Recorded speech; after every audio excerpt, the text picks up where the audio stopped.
ल साथीहरु good morning है। हामी चाहिँ पोखराको बिहान मर्निङ वाक हिँड्दैछौँ लेक साइडमा। यो चाहिँ लेक साइड हो हाम्रो टोली प्लस मिस्टरको। यो लेक साइड बिहानको समयमा लेक साइड चाहिँ सुनसान हुँदो रहेछ। राति 12, 1, 2, 3 बजेसम्म चाहिँ एकदम भिडभाड हुने ठाउँ। बिहानको समयमा चाहिँ सुन्न हुँदो रहेछ। अब हामी चाहिँ अहिले तालबारे मन्दिर जाँदैछौँ दर्शन गर्नलाई। ल हामी अहिले फेवातालमा आयौँ। बिहानी पखको फेवाताल हेर्नुहोस्।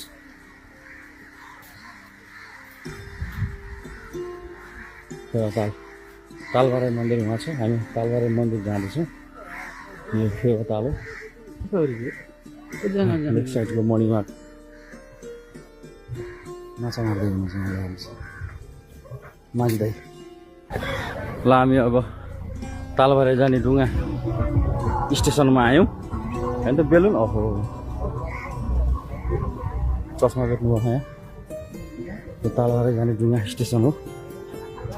ल हामी तालबारे जाँदैछौँ है लाइफ ज्याकेट लगाएर। ल ओके ल हामी अब तालबारे जाँदैछौँ ढुङ्गामा। यहाँ ग्रुपिङ गरेर ढुङ्गामा जान पर्ने रहेछ। शिरमा नटिकिकन जाने हल्लिन्छ यो त।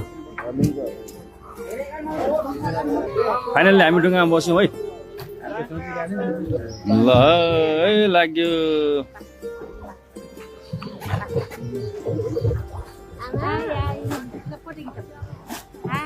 ल तालबाराई हो यो।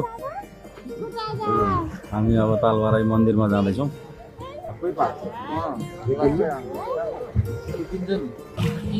ल यहाँ चाहिँ हाम्रो माछालाई दाना खुवाउने ठाउँ हो।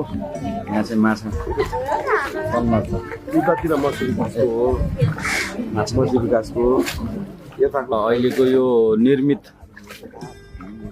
तालबाराईको मन्दिर हो यो। अहिले नयाँ बनाएको पुरानो मन्दिर भत्काएको थियो, अहिले नयाँ बनाएको मन्दिर हो यो।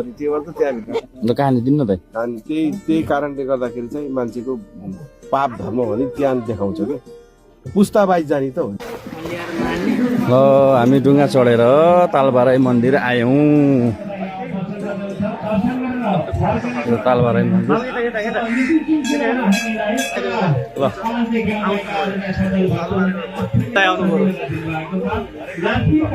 फोटो खिच्ने भक्तजनको भिड।